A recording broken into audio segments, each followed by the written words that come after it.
지금까지 아모스는 이스라엘 백성들의 목전에서 애가를 지어 불러주었습니다.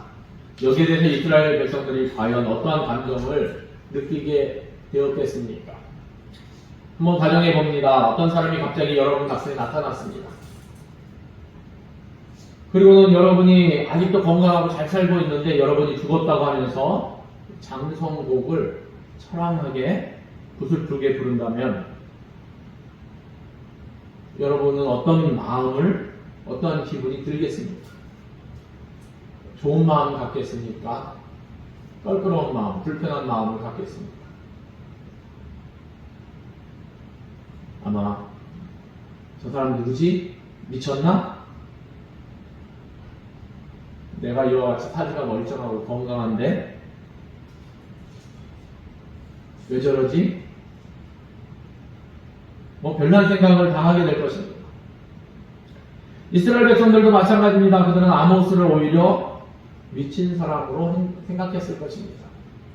그들은 14절 하반부에 있는 말씀과 같이 만군의 여호와 하나님께서 언제나 자기들과 함께 계실 것이라고 생각했습니다. 그러니까 그것에 대한 증거로 자기들은 지금 번영하고 있고 또 물질적인 축복 가운데 누리고 있고 군사적으로도 강성함을 누리고 있지 않느냐 돌이켜볼 것입니다. 그래서 이스라엘 백성들은 자기들의 대적이 바로 여호와의 적이 됨으로써 여호와께서 지나가시는 날이 곧 여호와의 날이 승리의 날이며 구원의 날로서 찬란하게 빛나는 날이 될 것이라고 믿어 의심치 않았습니다. 바로 이와 같은 잘못된 기대감에 부풀려 있는 이스라엘 백성들을 향해 아모스는 그들의 감정이나 그들의 생각에 전혀 개의치 않고 이 공격의 화살을 퍼붓기 시작합니다. 한마디로 꿈에서 깨어나라는 것입니다. 그러면서 아모스는 세 가지 분야에서 이스라엘의 그릇된 기대를 책망하고 있습니다. 첫째는 여호와의 날에 대한 기대입니다. 이것이 오늘 우리가 생각해보고자 하는 18절에서 20절 말씀의 내용입니다. 두 번째는 그들의 의식주의적, 형식주의적 종교행위에 대한 기대감입니다. 이것이 21절에서 27절에 기록되어 있습니다. 이스라엘 백성들은 여호와께서 정해주신 절기, 성일을 잘 지키고 하나님께 많은 제물을 드리고 있기 때문에 자신들은 하나님의 축복을 받아서 안전하다 이렇게 생각하고 있었습니다. 그러나 여기서 아모스는 분명히 외치고 있습니다. 그러한 외식적인 제물은 하나님께서는 받지 않을 뿐더러 돌아보시지도 않는다는 것입니다.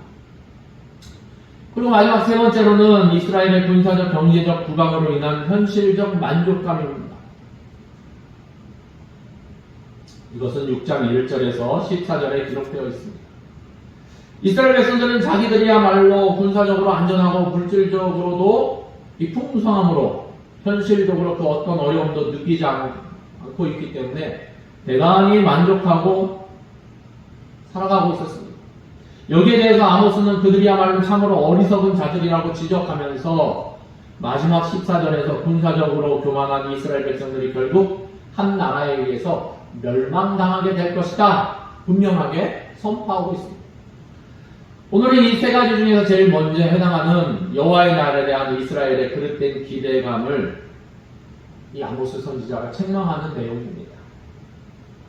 오늘 우리가 나누고자 하는 구절이 18절에서 20절 세 절로 되어 있는데 내용적으로 보면 이렇게 되어 있습니다. 18절은 여호와의 날의 실상이 무엇인가를 말씀해주고 있고 19절은 비유를 통해서 여호와의 날의 실상을 보다 실감있게 설명합니다. 마지막 20절은 수사학적 의문문을 사용해서 여호와의 날을 다시 한번 강조하고 있습니다. 먼저 18절 말씀을 보면 화 있을진저 여호와의 날을 사모하는 자여 너희가 어찌하여 여호와의 날을 사모하느냐 그날은 어둠이요 빛이 아니라. 여기서 보면 화 있을진저 라는 말로 시작하고 있습니다. 누구를 책망할 때 사용하는 단어입니다. 이 단어는 항상 문장 맨 앞에 등장합니다. 그러므로 듣는 이로 하여금 긴장하도록 만들어주는 역할을 하게 됩니다. 그 다음에 책망받는 주인공이 등장합니다. 화 있을진저. 이 대상이 누구입니까? 여호와의 날을 사모하는 자입니다.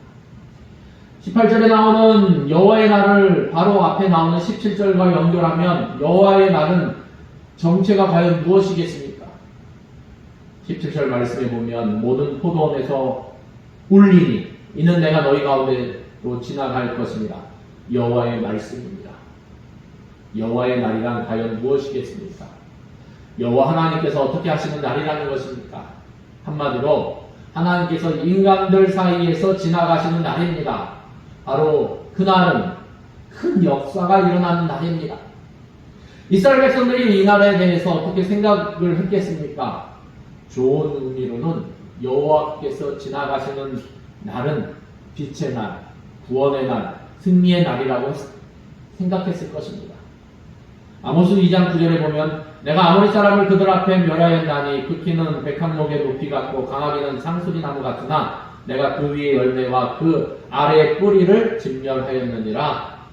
위에 있는 말씀처럼 이스라엘 백성들 기억 속에는 과거의 출애굽을 위시해서 여호와 하나님께서 자기 백성들을 신원해 주시고 대적을 무찔러 주신 사건들이 남아 있었을 것입니다.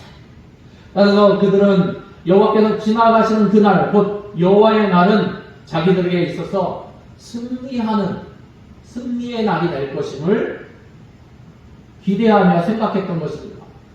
그러나 아모스는 그렇게 생각했습니까? 아닙니다. 정반대로 생각했습니다. 오히려 여호와의 날은 이스라엘에 있어서 심판의 날이요 어둠의 날이라는 것입니다. 흉한 날이라는 것입니다. 아모스 2장 16절에 보면 용사 가운데 그 마음이 굳센 자도 그날에는 벌거벗고 도망하리라. 여호와의 말씀입니다.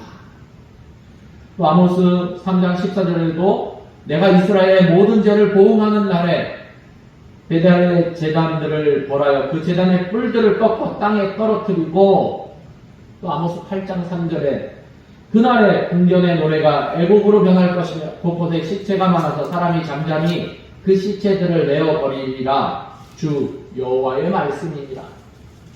또 아모스 9장 11절에서 15절 말씀에 보면 그날에 내가 다윗의 무너진 장막을 일으키고 그것들의 틈을 막으며 그 허물어진 것을 일으켜서 옛적과 같이 세우고 그들이 에돔의 남은 자와 내 이름으로 일컫는 만국을 기업으로 얻게 하리라. 이 일을 행하시는 여호와의 말씀입니다. 여호와의 말씀입니다. 보라, 날이 이를지라 그때에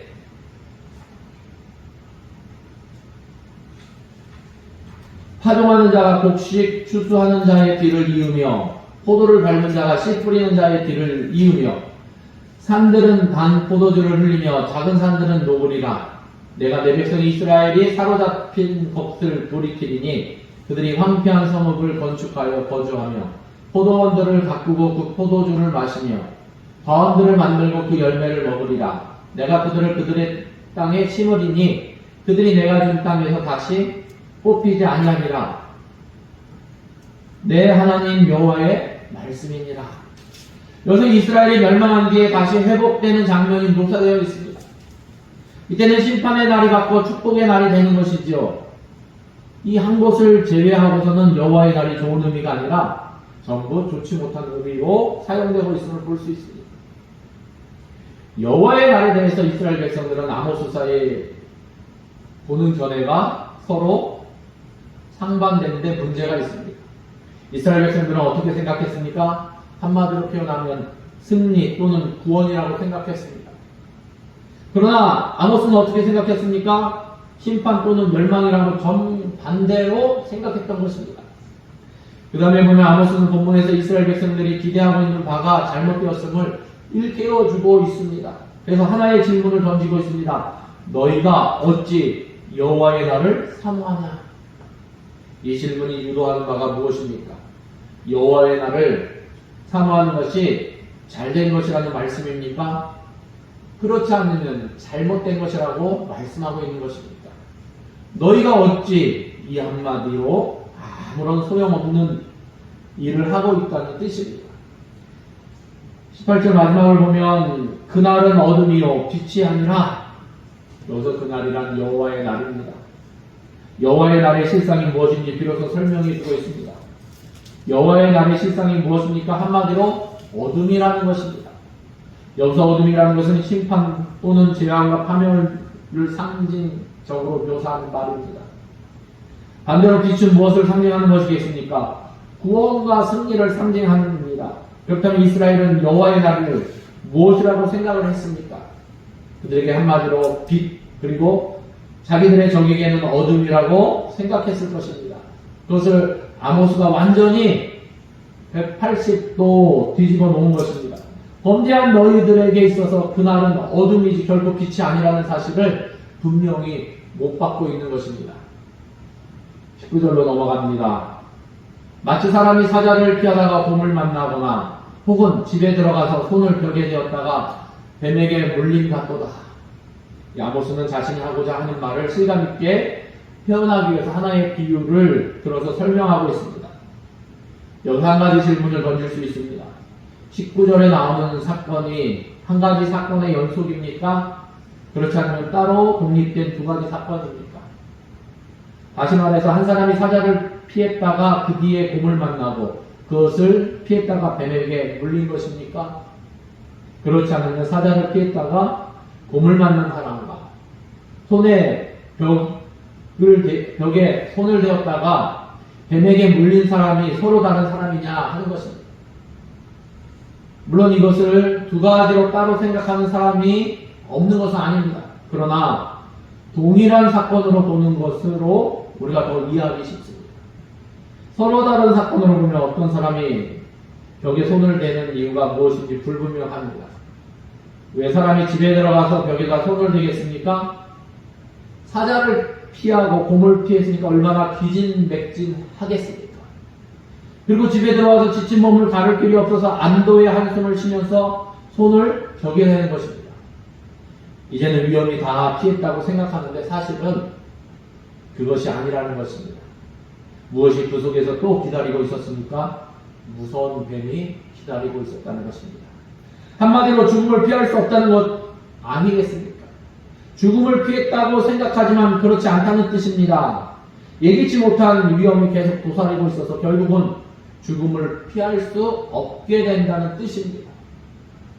그래서 동일한 사건의 연속으로 보는 것이 이 문맥에 맞습니다.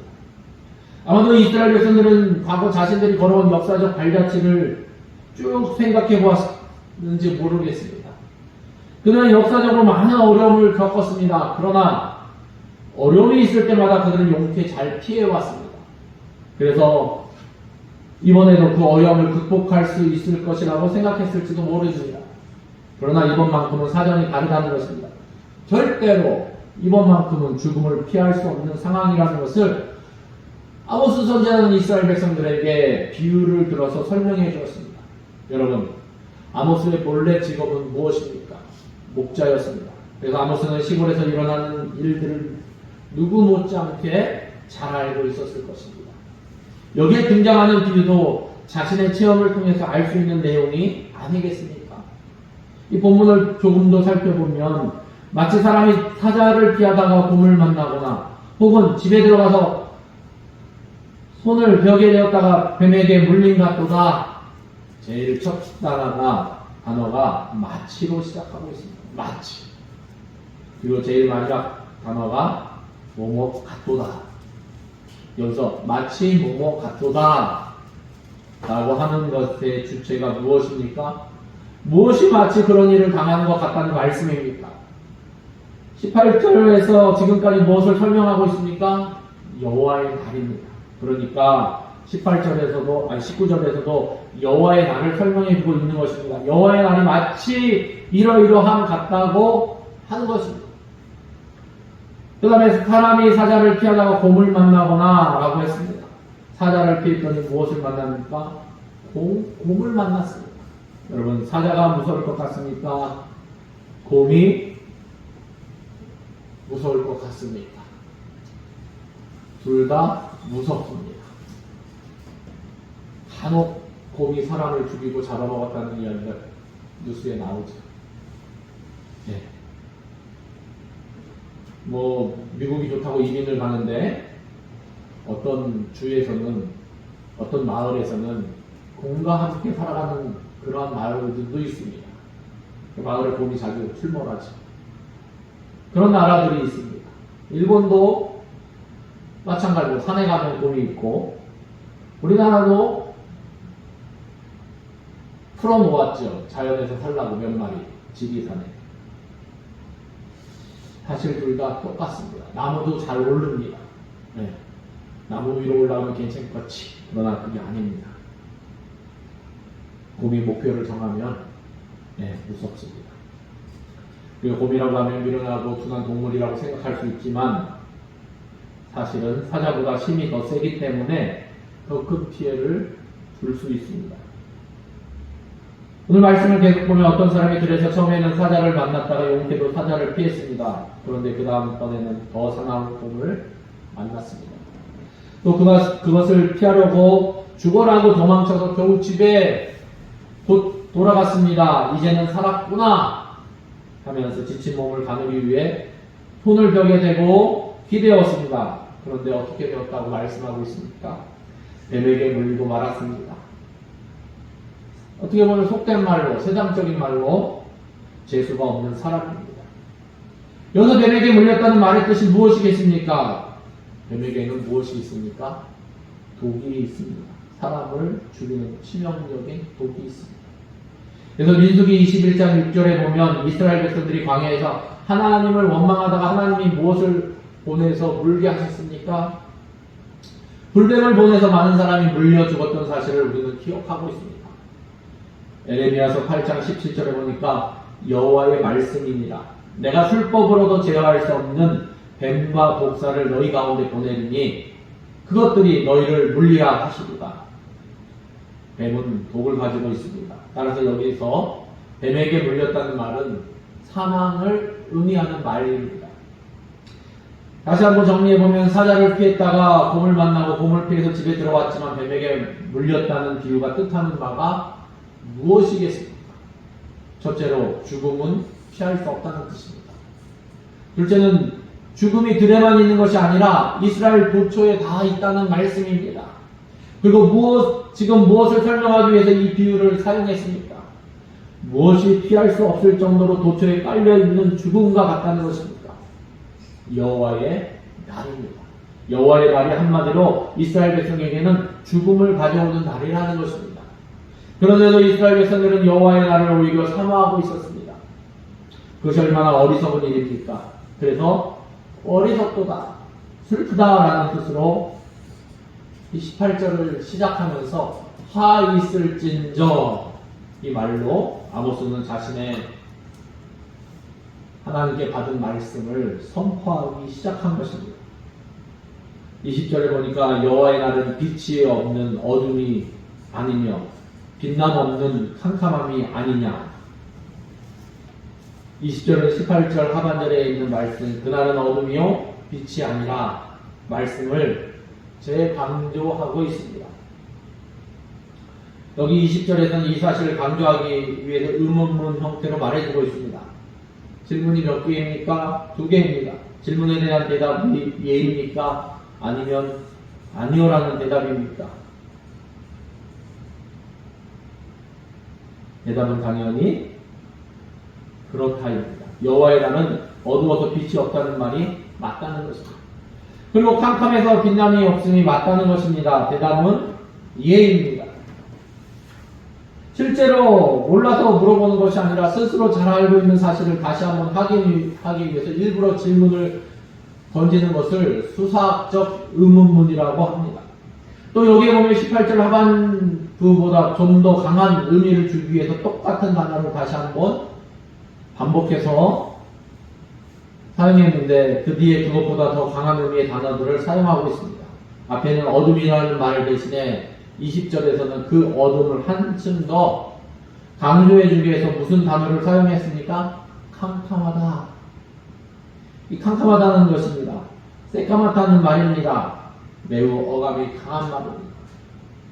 또 한 가지 18절과 20절에 나오는 빛이라는 단어 대신에 20절 하반부에는 무슨 단어를 한 번 더 썼습니까? 빛남이라는 단어를 썼습니다. 빛과 빛남은 서로 다른 단어입니다. 앞에서 빛이라는 뜻은 빛을 발하는 발광체를 말합니다. 뒤에 있는 빛남이란 거기서 나오는 광선이나 그 빛을 받아서 반사하는 것을 의미합니다. 그러니까 무슨 뜻입니까? 빛이 나는 발광체가 없을 뿐만 아니라 그곳에서 어스름하게 새어 들어오는 한 줄기 광선조차도 없다는 것입니다. 한마디로 지륵 같은 어둠을 말해주고 있습니다. 무엇이 그렇다는 것입니까? 여호와의 날이 그렇다는 것입니다. 한마디로 여호와의 날을 기대하는 것은 잘못이라는 말입니다. 아모스 선지자는 이스라엘 백성들에게 오늘 이 말씀을 선포하고 있습니다. 오늘 말씀을 통해서 우리가 잠시 교훈을 얻을 수 있는 부분들이 있는데, 첫째로는 선줄로 생각하는 자는 넘어질까 조심하라는 것입니다. 고린도전서 10장 12절에 있는 말씀입니다. 당시 이스라엘 백성들은 이 착각 속에 빠져서 살아갔습니다. 눈에 보이는 것은 너무나 좋습니다. 경제적으로도 풍요롭고 부족함이 없고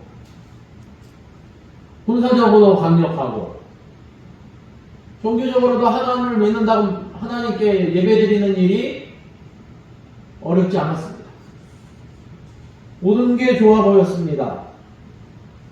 심지어는 솔로몬 왕이 다스릴 때만큼 넓은 영토를 소유하고 있었고 그만큼 국력이 강력했습니다. 하나님은 그들의 대적이 되셔서 그렇지만 저들을 이제 곧 치시면 멸망시킬 텐데 그걸 모르고 안일함에 빠져 있었습니다. 그리고 그들은 하나님께서 자신들의 대적이 되시리라는 사실을 추호도 생각해 본 적이 없습니다. 그래서 그들은 늘 여호와의 날을 사모하고 있었던 것입니다. 안일한 생각은 이처럼 위험합니다. 우리는 우리 자신을 늘 하나님 앞에 비춰보면서 과연 내 모습이 하나님 앞에 바른 모습으로 되어 있는지 조심하면서 떨리는 심정으로 살아가야 하는 것입니다. 이것을 코람데오, 즉 신전의식이라고 합니다. 하나님 앞에 서 있다는 자세로 살아가라는 것입니다. 둘째로는 산 믿음을 가지자는 것입니다. 영혼 없는 몸이 죽은 것 같이 행함이 없는 믿음은 죽은 것이니라 말씀하셨습니다. 하나님께서 이스라엘 백성들의 행위를 가증스럽게 여기면서 그들이 속히 그 행위를 고치고 하나님께 온전히 돌아오기를 원하셨습니다. 그러나 이스라엘 백성은 자기들의 행위 자체는 조금 더 바꾸지 않으면서 오히려 여호와의 날을 사모하면서 구원과 승리가 있을 것으로 기대하고 있었던 것입니다. 이것은 오늘날 자신들의 삶을 통해서 하나님의 이름을 먹칠하고 하나님의 영광을 계속 가리는 삶을 살면서도 어떻게 보면 나는 예수 믿는 사람입니다. 나는 교회 다니는 사람입니다. 하는 것과 믿는 척하는 교인들과 똑같다고 볼 수 있습니다. 죽은 믿음은 아무런 소용이 없습니다. 살아있는 믿음, 행함이 따라오는 믿음이 소중한 것입니다. 어떤 사람이 어느 교회의 교인들을 대상으로 설문조사를 했습니다. 결과가 이런 통계가 나왔습니다. 교인들 중 20%가 주일 성수에 대한 개념이 전혀 없습니다. 날씨가 좋으면 놀러 나가고 비가 온다든가 할 일이 없을 때 교회 찾는 것입니다. 25%는 기도하는 법을 잘 모른다는 것입니다. 그래서 대표 기도를 시키면 교회에 안 나오겠다고 하는 사람이 있을 정도였습니다. 또 30%는 평상시에 기도하지 않습니다. 또 40%는 교인은 성경을 읽지 않습니다. 50%는 헌금에 무관심합니다. 70%의 교인이 교회 활동을 기울이지 않습니다. 85%의 교인이 아직까지 한 사람의 불신자도 인도해 본 적이 없습니다. 그러면서 한 사람도 빠짐없이 100%가 천국에 다 가고 싶다는 반응을 보여주었다는 것입니다. 여러분, 이런 것을 가르쳐 무엇이라고 합니까? 예, 양체라고 합니다. 겉으로는 척하면서 그러나 주님의 말씀대로 행하지 못하는 것입니다. 그러나 성경은 우리에게 분명히 말씀하십니다. 하나님은 절대 속지 아니하십니다. 우리의 중심을 보시는 하나님이시기 때문입니다. 따라서 실제로 하나님이 기뻐하시는 그 뜻을 행함으로 우리의 믿음을 온전히 세우며 하나님 앞에 이 시대 가운데 믿음을 가지고 살아갈 수 있는 저와 여러분 되시기를 예수님의 이름으로 축원합니다. 기도하겠습니다. 하나님 감사합니다. 하나님께서는 하나님의 말씀인 성경을 통해서 반복해서 우리에게 말씀하시는데 하나님 우리가 우리 자신을 말씀을 통해서 다시금 돌아보며 다시금 점검하며 하나님 앞에 설 수 있기를 원합니다. 이 시대 가운데 너희가 믿음을 보겠느냐 말씀하셨는데 믿음을 나타낼 수 있는 하나님의 사람으로 우리를 인도하시고 하나님을 기쁘시게 할 수 있는 하나님의 사람 될 수 있도록 하나님 함께하여 주시옵소서. 모든 것을 주님께 의뢰드리며 예수님의 이름으로 기도드립니다. 아멘.